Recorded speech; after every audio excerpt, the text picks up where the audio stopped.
Kagulat World. Isang napakagandang balita ang gumising sa libu-libong fans ni Alexandra Ayala bago magsimula ang Wimbledon.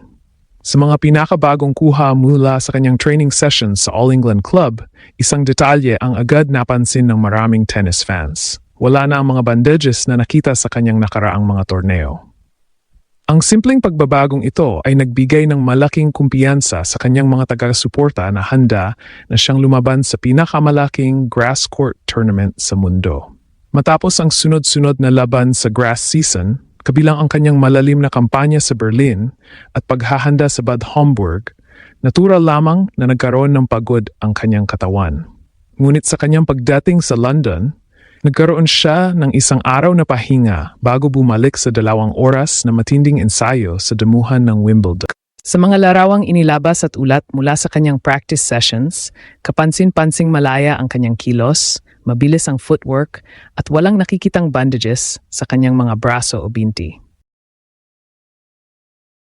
Ngayon, mas mataas ang kumpiyansa ng kanyang kampo habang papalapit ang kanyang unang laban. Ang pagiging malusog ay napakahalaga sa Wimbledon dahil mabilis ang laro sa grass courts at nangangailangan ng mahusay na paggalaw at mabilis na reaksyon. Pero sapat na nga ba ang pagiging 100% healthy para makagawa si Alex ng panibagong kasaysayan? O may mas malaking sorpresa pa bang naghihintay sa kanya sa isa sa pinakamalalaking torneo ng tennis? Yan ang ating tatalakayin sa susunod na bahagi. At habang papalapit ang simula ng Wimbledon, isang napakalaking positibong senyales ang lumutang mula sa kampo ni Alex. Hindi ito tungkol sa ranking, hindi rin ito tungkol sa draw. Ang pinag-uusapan ngayon ng maraming fans ay ang kanyang pisikal na kondisyon. Sa mga nakaraang linggo ng grass season, maraming nakapansin na gumagamit si Alex ng protective bandages o support sa ilang bahagi ng kanyang katawan habang naglalaro. Hindi ito kakaiba sa professional tennis dahil halos bawat linggo ay may mataas na intensity ang kanilang mga laban. Ang mga support tapes at bandages ay kadalasang ginagamit bilang preventive measure upang mabawasan ang stress sa kalamnan at kasukasuan. Ngunit sa kanyang pinakahuling practice session sa Wimbledon, iba ang nakita ng mga fans. Sa mga video at larawan mula sa kanyang ensayo, kitang-kita ang kanyang malayang paggalaw. Wala ng kapansin-pansing bandages habang nagsasagawa siya ng matinding baseline rallies at movement drills kasama ang kanyang mga practice partners. Ayon sa mga ulat, matapos magkaroon ng isang araw na pahinga mula sa biyahe, bumalik siya sa 2 oras na ensayo sa damuhan ng Wimbledon upang ipagpatuloy ang kanyang paghahanda. Napahalaga nito dahil ang Wimbledon ang may kakaibang hamon kumpara sa ibang Grand Slam. Mas mabilis ang bola sa grass courts, mas mababa ang bounce, at mas kailangan ang explosive. Kung hindi 100% ang katawan ng isang manlalaro, mabilis itong mapapansin sa kanilang galaw at recovery. Sa kaso ni Alex, kabaligtaran ang nangyayari. Magaan ang kanyang footwork. Mabilis siyang nakakabalik sa gitna ng court pagkatapos ng bawat rally. Wala ring nakikitang senyales ng pag-aalangan sa kanyang movement habang isinasagawa ang iba't ibang drills sa practice. Isa pang magandang indikasyon ay ang kanyang tuloy-tuloy na paghahanda kasama ang iba pang mahuhusay na players sa Wimbledon. Ang ganitong klase ng practice ay nagpapakita na normal ang kanyang training load at wala siyang iniindang seryosong limitasyon sa kasalukuyan. Siyempre, mahalagang tandaan na ang pagkawala ng bandages ay hindi automatikong nangangahulugan na walang anumang nararamdaman ang isang atleta. Maraming profesional na manlalaro ang patuloy na minomonitor ang kanilang katawan kahit wala ng visible support. Ngunit para sa maraming fans, malinaw itong positibong senyales na nasa magandang kondisyon si Alex bago magsimula ang torneo. At kung may pagpapatuloy niya ang ganitong kalusugan sa buong Wimbledon campaign, mas tataas ang posibilidad na mailabas niya ang agresibong laro na nagdala sa kanya sa isa sa pinakamagagandang grass court seasons ng kanyang career. Sa susunod na bahagi, titingnan natin kung paano maaring maging malaking advantage ang pagiging fully fit ni Alex laban sa mga pinakamalalakas na kalaban sa Wimbledon at bakit naniniwala ang maraming tennis fans na maaari naman siyang gumawa ng malaking sorpresa. At kung may isang bagay na hindi pwedeng maliitin sa Wimbledon, iyon ay ang kahalagahan ng pagiging nasa pinakamainam na kondisyon ng katawan. Hindi sapat ang talento lamang.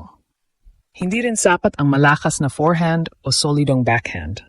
Sa grass courts, bawat hakbang, bawat pag-slide, at bawat mabilis na pagbabago ng direksyon ay maaring maging dahilan ng panalo o pagkatalo.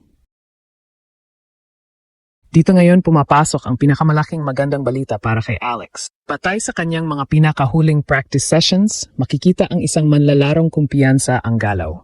Hindi siya nagpipigil sa kanyang movement. Hindi rin makikitang iniiwasan niya ang mahahabang rally o mabilisang pagbabago ng direksyon.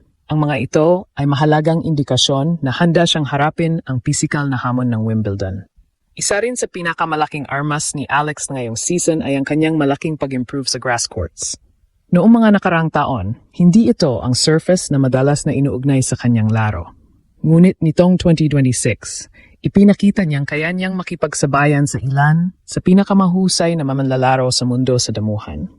Ang kanyang malalim na kampanya sa Berlin ay nagbigay ng napakalaking kumpiyansa hindi lamang sa kanya, kundi maging sa buong tennis community. Doon ay ipinakita niyang kaya niyang kontrolin ang bilis ng rally, mag-adjust sa mababang bounce ng bola, at manatiling kalmado kahit laban sa mga mataas ang ranggo. Ang mga karanasang iyon ang ngayon ay dinadala niya sa Wimbledon. Isa pang napakahalagang aspeto ay ang mental preparation. Kapag alam ng isang atleta na nasa mabuting kondisyon ang kanyang katawan, mas nagiging agresibo ang kanyang paglalaro.